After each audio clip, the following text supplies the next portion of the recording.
Grabatzen ari garen unean, gaueko 10 puntu-puntuan diren honetan, bihar jokatuko den lauterdiko B-serie txapelketako finalaren atarikoa egingo dugu, gogoratuko dugu, Iruñeko Labrit pilotalekuan jokatuko dela finala eta Bakaikoa eta Larrazabal baikoko bi pilotari, bi aurrelari izango dira aurrez aurre, jada badituzue, pilotari bakoitzaren figuraren azterketen bideoak, eta gaurkoan jada partidaren muinean sartuko gara. Bientzat txapelketa nahiko antzekoa izan da, Bakaikoak askoz ere txapelketa erregularragoa egin du, Larrazabalek partida bat galdu egin baitzuen, baina Bakaikoak denak irabazi ditu, jokatu dituen partida guztiak, eta beste behin ere erakutsi du B-serieko kategoria honetan oiarretakoa dela. Bestalde, Iker Larrazabalek esan genuen lehen mailan hasi zuela txapelketa, gero Muruari erraz irabazi zion, Agirreren aurka galdu egin zuen eta Espositoren aurka ez zuen norgehiagoka jokatu beharrik izan eta gero Eigureni finalerdia irabazi egin zion. Beno, partidak gako asko izan ditzake batetik, kontuan izan behar dena da, bi pilotariek oso jokamolde ezberdina dutela. Batetik Joanes Bakaikoa daukagu, oso pilotaria, tantoa egin behar zaion horietakoa, inongo zalantzari gabe, eta tantoa ere erraz bukatzeko gaitasuna baduena eta aurkaria dantzan ibiltzeko ere. Bestalde Iker Larrazabal, askoz ere pilotari esplosiboagoa, sekulako bolea indartsua duena, baina bolearekin bakarrik Bakaikoari ez dio min egingo, Bakaikoari min egingo dio denbora guztian abiadurarekin jokatu eta erabat atzean edo kasu honetan defentsan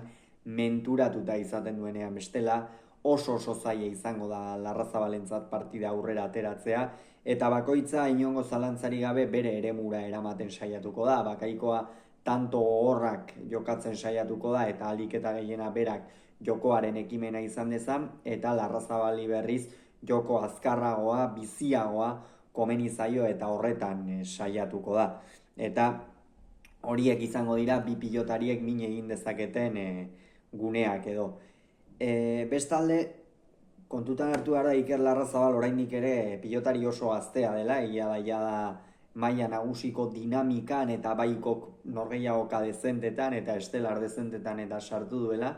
baina oraindik ere 22 urte besterik ez ditu eta defentsa nahiko kamutsa da, eta horretan saiatuko da Bakaikoa, sakeak lehenik eta behin ezker horman sartzen,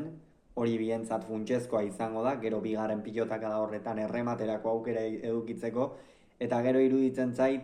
saiatuko dela bila joate, baina ez itxuan, hau da.